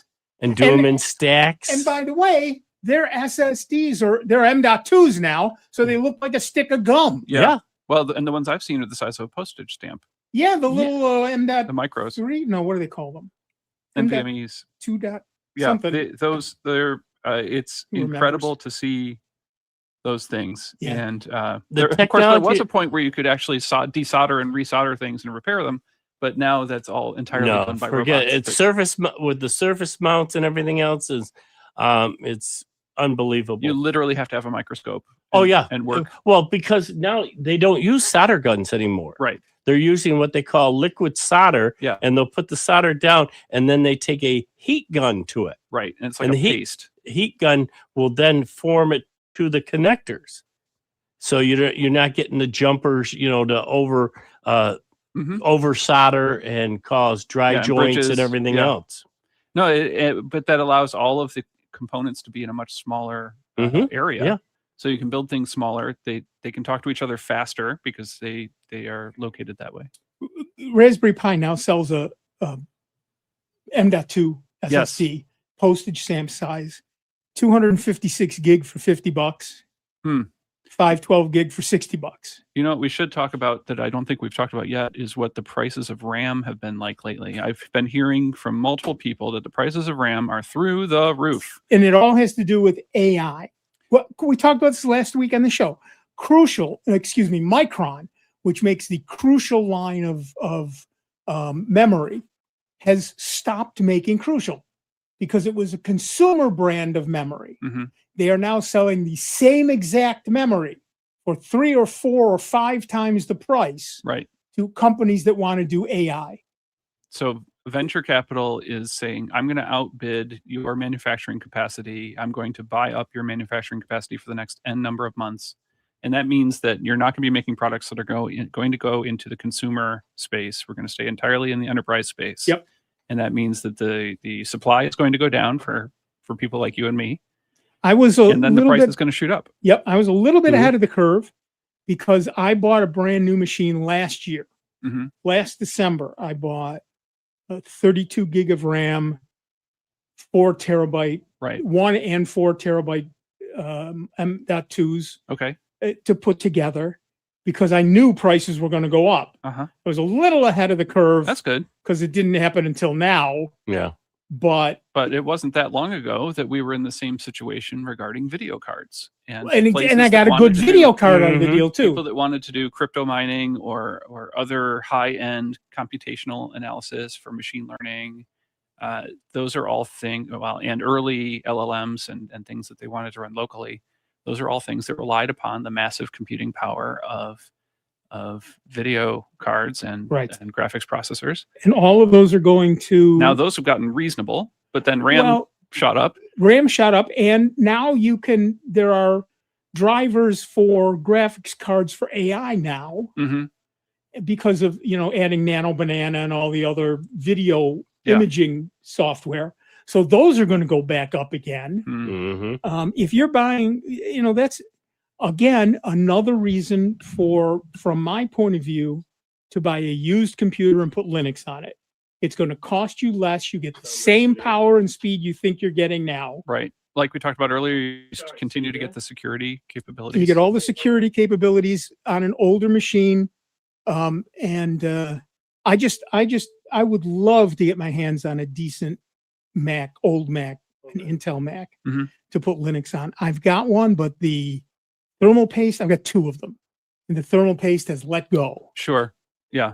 And So that means opening they're gonna those things up is a son of a pup. That means that for our listeners, that means that the computer's ability to take the heat that's generated as a byproduct of the CPU calculations, They overheat like crazy. and push it outside of the laptop space is diminished, and it acts more like putting on a winter hat while you're trying to exercise. Right. Just makes you want to exercise a little bit less, and it makes the computer in that role throttle itself down and not work. And sometimes as fast. shut off completely. Yes, can be. Yeah.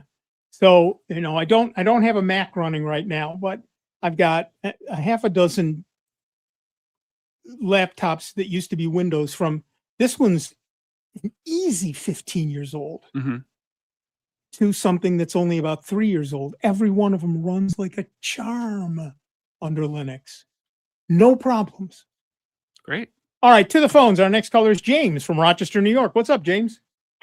Oh, hello. I use Yahoo email, and I've used it successfully for the last 3-4 years. And all of a sudden started yesterday when, you click on new message, you're going to send a new message, and it's got the line to who you're sending it to. The cursor goes there, subject, the cursor goes there, but I'm not able to write a message, in the box where you're supposed to send a message. Am I doing something wrong? Are you doing this at Yahoo's website? Yeah, Yahoo Mail. Okay. Yes. It just stopped yesterday all of a sudden. That's strange. I'm trying to think of other things that have happened recently. I know some browsers have updated themselves. Do you know if you're using Google Chrome or Firefox or a different browser? I use Chrome. Okay.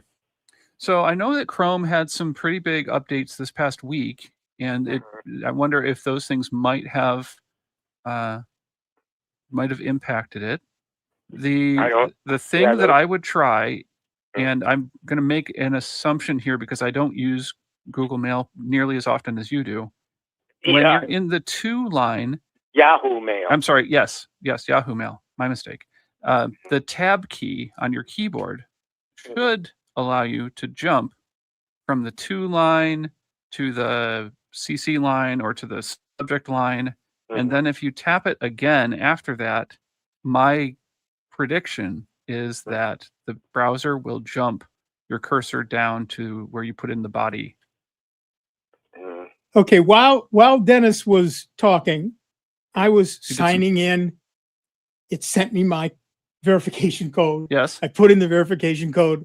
I agreed to all the new changes. I don't log into Yahoo Mail very often. Okay. And I just did that, and exactly what Dennis just said. I created a thing, and it asked me for a name, and I gave it that, and I hit tab, and it asked me for another name, and I didn't give it that. I just hit tab. It went to CC. I hit tab again. It went to BC. I hit tab again. I put in the subject, and then I hit tab again, and it went down another line where I could just start typing in a blue box. So that might be something to try. And you don't get that? No, I haven't been. Okay. The thing is, started yesterday. Sometimes it was working, sometimes it wasn't. And today, this morning, it hasn't been working. The cursor where you want to send the message. I understand what you're saying. Put the address in you're sending it to, then a little subject line, and then it should automatically go down to where you're going to write the message. And sometimes it was doing it and sometimes not. And now it isn't. I hit refresh. Do I need to empty anything out? Okay, no. One of the things I just did was I did it by clicking on things, and it lets me click in the username and I put that in. Then I click in the subject and I put in test. Then I clicked down and it wouldn't take it until I moved the cursor even a little farther down, and it changed from an arrow to the insert like an I-beam. And then I could type. Yeah, it's a little finicky. I've been playing around with it, and like you said, that's what it's doing. But if you, and that is just their end. That has nothing to do with you. If you, after you type your subject, if you hit tab, it will automatically jump down into the body and put a blue box around it for just a moment. And that'll tell you you're in the right place to start typing. Well, I will start doing that and see how I make out. But thank you very much for the information. I really appreciate it. You got it, James. Thanks for giving us a call today. Okay. Have a nice Christmas. You too. All right. Thanks. You too. Bye-bye. Yeah. All right. There you go. Ooh, I haven't sent a message from Yahoo since 2022. Okay. Okay. I think I can log out now. I keep trying to get my wife off of Yahoo Mail. I mean, it's a piece of junk.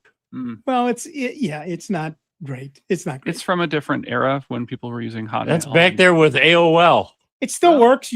It's a little finicky as well, the filters in that are for junk. Well, right. As James said, it's a little finicky. But yes, the filters on more modern. You're being kind. Right. The filters on, for example, Gmail are wonderful. I almost never see spam. Yeah. I mean, if I go look at my spam folder, I will see a lot of spam. I mean, that was the whole reason I switched to them. They do an amazing job killing spam. Yeah. And so I use it for everything now. I can't tell you how many email addresses I have at Gmail. And because they're free, go ahead and get more. And each one comes with 15 gig of free storage. I love it. There are programs that will let you combine all that free storage. Right. Yeah. Into a single. They try to do something clever. And I haven't tried those yet. I don't know how well they work. Yeah. I worry about that because if all of a sudden something gets messed up. Right. So seems like a great way to paint yourself into a corner. Well, exactly. Yeah. Again, you don't have enough backups. So as one of many backups, it's probably not a bad idea. Hey, and with the holidays coming up, what better way to say I love you than with the gift of a backup? So head over and find your favorite online backup place and print out a gift certificate and give it to that special someone who needs to have an additional layer of their. Well, at soundbytes.org, you will see the backup under some important links. Okay. And it will take you to my backup page, which has lots of backup programs on it. I personally recommend pCloud because I use it. Okay. And, I get a couple of pennies if you use that link to get the lifetime subscription. But, we have 500 gigabytes of storage. Nice. For lifetime. And I'm using about 40% of it. Okay. Right. I've been a Backblaze customer.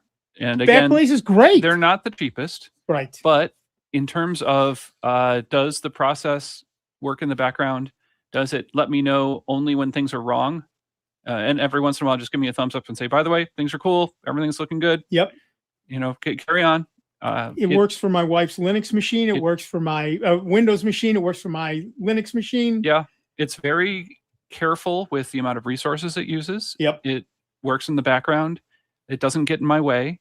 And it operates entirely autonomously. And it's not the cheapest, but it is very good at what it does and so much better than some of the alternatives.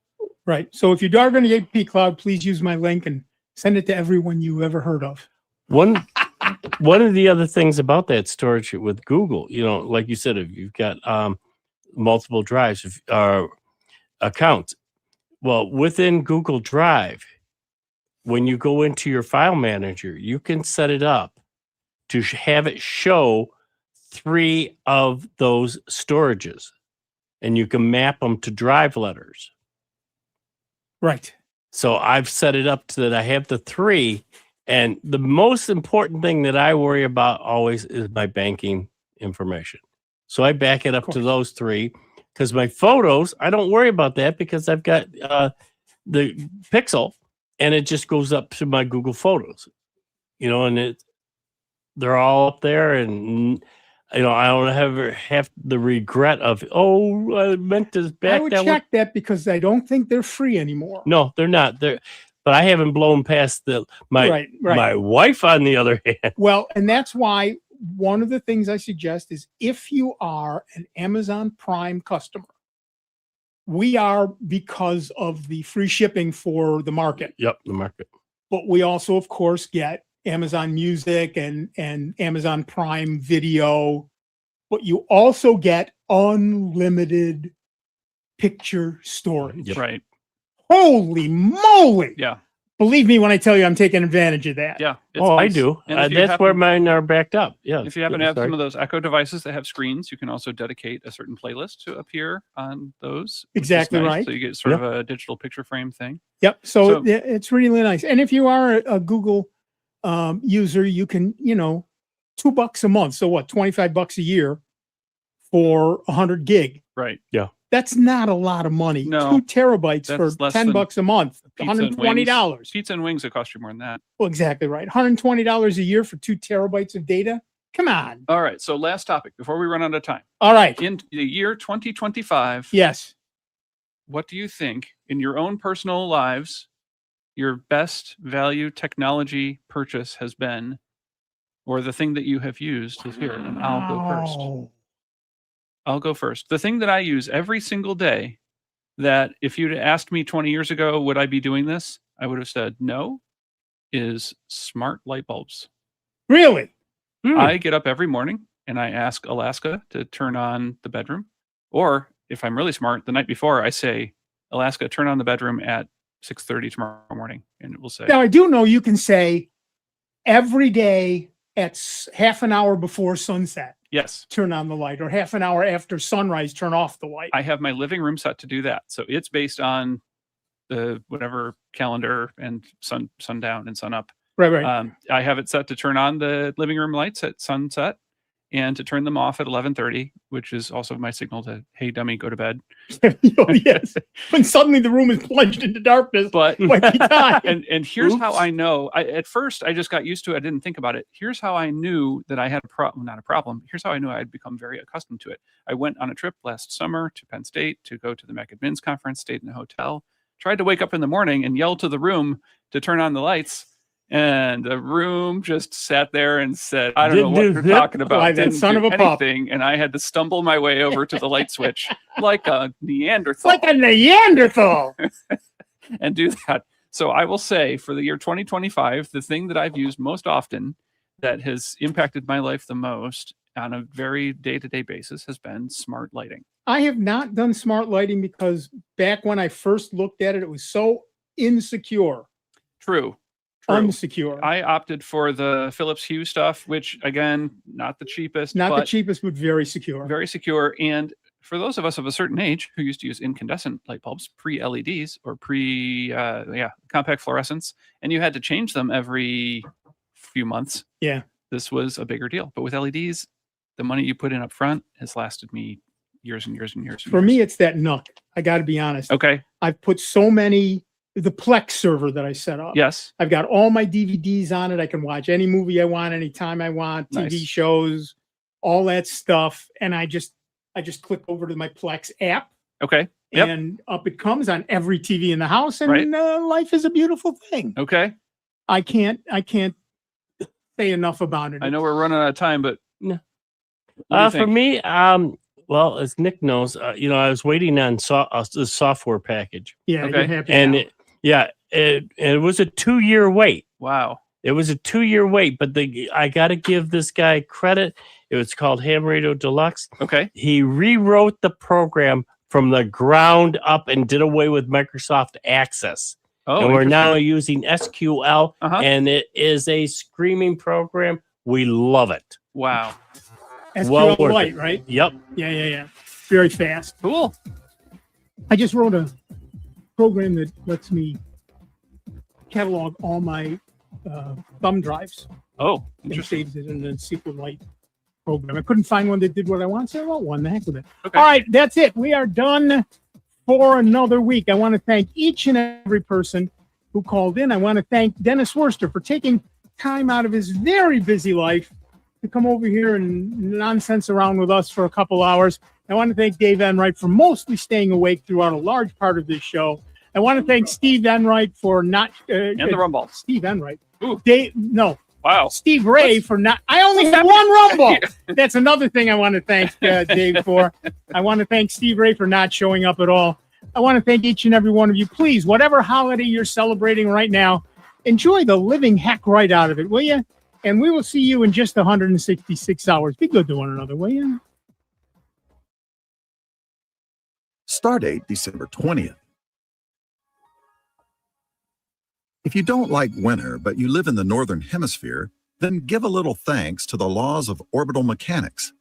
Because of Earth's lopsided path around the sun, winter is the shortest season north of the equator. Earth's orbit around the sun isn't a perfect